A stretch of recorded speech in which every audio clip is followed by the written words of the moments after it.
उससे क्या कहते हैं? प्रतिरोध कहते हैं। क्लियर हो गया। और प्रतिरोध का प्रयोग किससे द्वारा सूचित किया जाता है? कैपिटल आर, स्मॉल आर मत लिखिएगा बाबू। किसके द्वारा? कैपिटल आर के द्वारा। और इसका ऐसा मात्रक क्या होता है? और ओम का संकेत ए होता है। क्लियर हो गया। और दूसरा क्वेश्चन बताया था कि चालक के प्रतिरोध को प्रभावित करने वाले कारक कौन कौन से होते हैं? तो चारों कारक याद होगा आप लोग को? कौन कौन सा हो गया? तो एक बाबू एक फार्मूला है, देखिए कि आपको रिलेशन निकालना है। ये वाला लिखे हैं, आर बराबर क्या होता है? रो इंटू एल बाई ए। बोलिए तो, बोलिए आर बराबर रो इंटू एल बाई ए। बोलिए आर बराबर रो इंटू एल बाई ए। बोलिए आर बराबर रो इंटू एल बाई ए। बोलिए आर बराबर रो इंटू एल बाई ए। याद हुआ? क्या बोलेंगे? ये डायरेक्ट ऑब्जेक्टिव में आता है। ये डायरेक्ट आएगा, बोले कौन सा सही है, आपको रिलेशन वहां चेक करना पड़ेगा। हो सकता है लंबाई एक साइड हो, इसको इधर ला दे, इसी में कुछ चेंज करेगा, दाहिने बाएं जो भी करे। बात समझ में आया? तो एक याद रखिए कि आर बराबर क्या होता है? रो इंटू, बोलिए आर बराबर रो इंटू। अब देखिए इसी रिलेशन से सारा बात लिखा गया, ये जितना बात लिखा गया इसी रिलेशन से लिखा गया। अब यहाँ देखिए रिलेशन कैसे कैसे है, बात थोड़ा समझिए। इसको थोड़ा मिटा रहे हैं यहाँ पे। ये रिलेशन देखिए, आर ये ऊपर वाला को बोलते हैं डायरेक्ट, ये समानुपाती बोलते हैं। तो यहाँ इसका मतलब होता है कि आर का प्रतिरोध का मान बढ़ेगा तो लंबाई भी क्या हो जाएगा? याद हुआ? तो देखिए ए बढ़ेगा तो ये भी बढ़ेगा, और ए घटेगा तो यही बोला गया कि प्रतिरोध का मान, लंबाई बढ़ने पर प्रतिरोध का मान क्या होता है? बढ़ता है, और लंबाई घटने पर प्रतिरोध का मान देखिए वही बात लिखा हुआ है।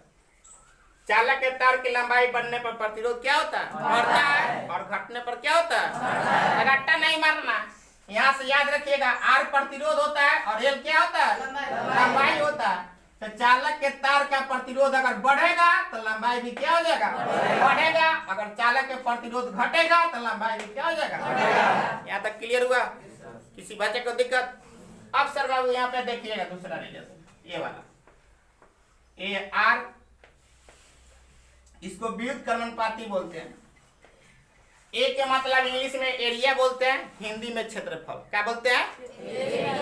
इंग्लिश में एरिया बोलते हैं और हिंदी में क्षेत्रफल। तो अभी अभी आप लोग को बताया है अनुप्रस्थ काट का क्षेत्रफल, मतलब ये वाला एरिया, ये तार है, समझिए, तो इसको काटिएगा तो ये वाला एरिया आगे वाला। बात समझ में आया?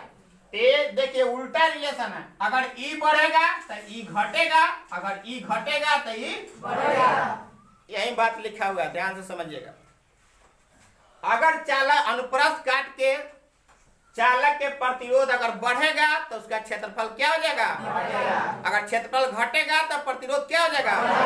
वही बाबू लिखा हुआ है, देखिए अनुप्रस्थ काट का क्षेत्रफल घटने पर प्रतिरोध क्या हो जाता है? अगर ई घटेगा तो ई क्या हो जाएगा?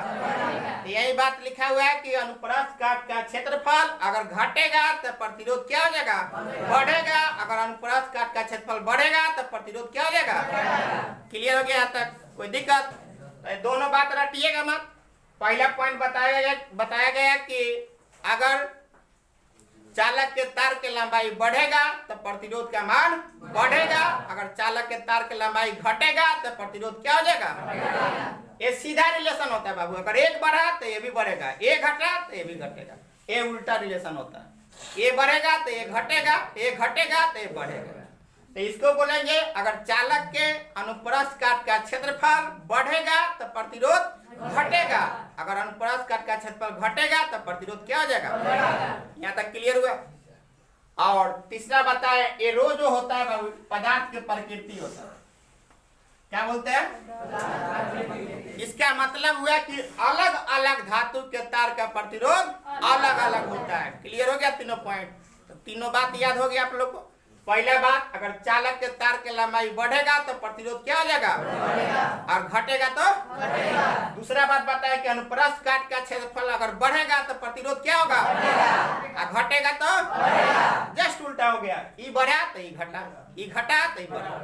और तीसरा बात बताया कि अलग अलग पदार्थ के प्रकृति का प्रतिरोध क्लियर हो गया।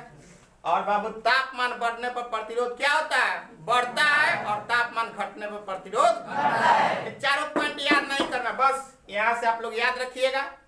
ये रिलेशन R बराबर रो इंटू एल बाई, बोलो R बराबर रो इंटू, क्लियर हुआ। तो ये इसी रिलेशन से सारा पॉइंट लिखा जाएगा आपको। ये सीधा रिलेशन हो गया ऊपर वाला, ये उल्टा रिलेशन होगा। अगर तार के लंबाई बढ़े, चालक के तार के लंबाई बढ़ेगा तो प्रतिरोध का मान बढ़ेगा, अगर चालक के तार का लंबाई घटेगा तो प्रतिरोध क्या हो जाएगा, घटेगा।